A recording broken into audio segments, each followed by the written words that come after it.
खुलुमबाय गोजोन फुंबिलि गासै खौरां नायगिरिफोरखौ बरायबाय लोगोसे चेनेलखौ साबस्क्राइब खालामगोन होननानै आं साफ्रोम नायगिरिफोरखौ आसा खालामबाय। दानिया फैदो खौरांखौ जागायदिनि। आरोबाव मोजां मोनलायनानै दोनखारलांनायनि खौरां। सासे गथ'नि बिमा आरो सासे गथ'नि बिफाया बे समाव गोमानानै दङ। गसाइगाव महकुमानि सिङाव थानाय बसाबिल गामिनि सोरां नार्जारिनि बिसि सानजिना नार्जारिया थांनाय शुक्रबार सानखालि गामिसेनिनो सनिया नार्जारिनि फिसाय सासे गथ'नि बिफा प्रभास नार्जारिजों दोनखारलांदों होननानै मिथिनो मोन्दों।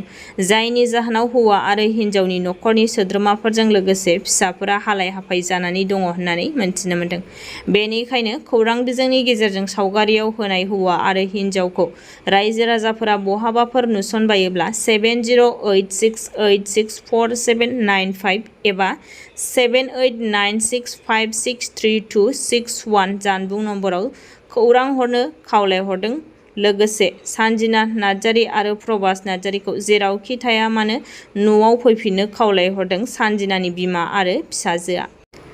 आसाम आयेन आफादनि सदनाव बाजेटखौ फोसावनानै होनाय जाबाय आरो बे बाजेटआव बिटिसिनि जौगाथायनि थाखायबो आसाम सरकारनि बाजेटआव 4028 कौटि रांखौ दैखांनाय जायो। नाथाय बिटिसिनि गाहाय खुंगिरि हाग्रामा महिलारि बिथाङा बे 4028 कौटि रांनि बाजेटखौ गोजोनथाव नङा होननानै फोरमायथिदों।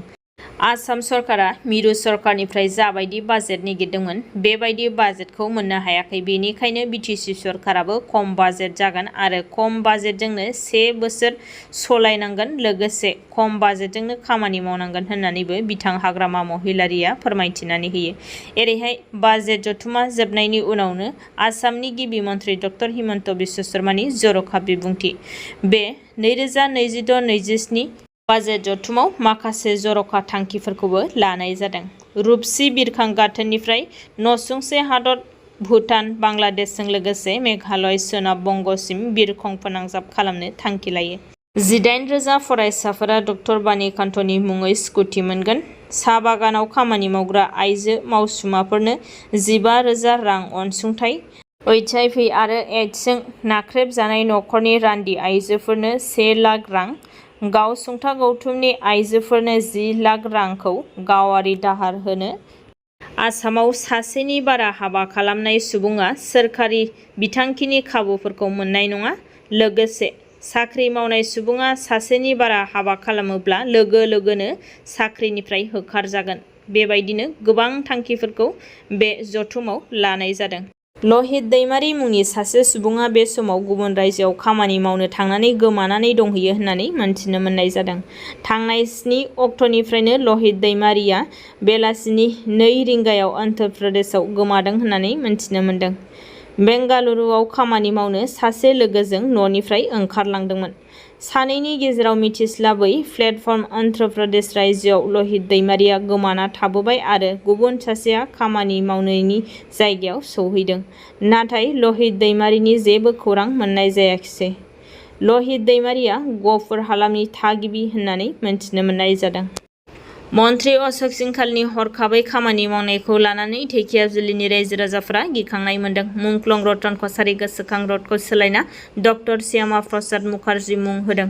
थांनाय 2 अक्ट'खालि आसामनि केबिनेट मन्त्रि धेकियाजुलि बिधान सभा बियाबनि MLA अशोक सिंखालआ मुंख्लं रतन कछारीनि मुङाव थाखानाय लामाखौ डक्टर श्यामा प्रसाद मुखार्जीनि मुङाव बेखेवनायखौ नोजोर होनानै फिन रतन कछारीनि मुङाव लाखिफिननांगौ होनना दाबि खालामदों। धेकियाजुलि दख'रा दुलाराय बर' फरायसा आफादआ खौरां मेलनि गेजेरजों फोरमायथिदों दि 2017 मायथाइयाव गावनो मुंख्लं रतन कछारीनि मुङाव बेखेवखानाय लामानि मुंखौ फिन 2 अक्ट'खालि डक्टर श्यामा प्रसाद मुखार्जीनि मुङाव बेखेवना होनायखौ धेकियाजुलि नोगोरखौनो लाजि फोनांनाय जादों होनना फोरमायथियो धेकियाजुलि दख'रा दुलाराय बर' फरायसा आफादआ।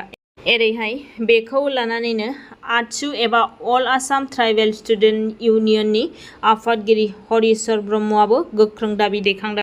शिबसागरनिफ्राय मोनसे मुगैथाव जिनाहारि जाथाय। 12 बोसोरनि हिनजावसाखौ सासे फुसका फानग्रा सुबुङा जिनाहारि खालामदों। जिनाहारि खालामग्रा फुसका फानग्रानि मुङानो जादों हरेराम राय। रावबो गैयैनि खाबु लानानै सानथाम गावनि भारा न'आव लाबोनानै हिनजावसाखौ जिनाहारि खालामदोंमोन होननानै मिथिनो मोननाय जादों। बे जिनाहारि खालामनाय सुबुङा जिनाहारि खालामनानै बिलाखातनि मोनसे बरफनि फेक्टरियाव थाखोमाहैनाय थासारियाव पर्वत्तर हिन्दुस्तानी जुब मंचनि सोद्रोमाफोरा बिखौ हमनो हायो आरो बे हरेराम राय मुंनि दुथां सुबुंनि न'आ समस्तिपुरनि दिहा गावआव होननानैबो मोनथिनो मोननाय जादों।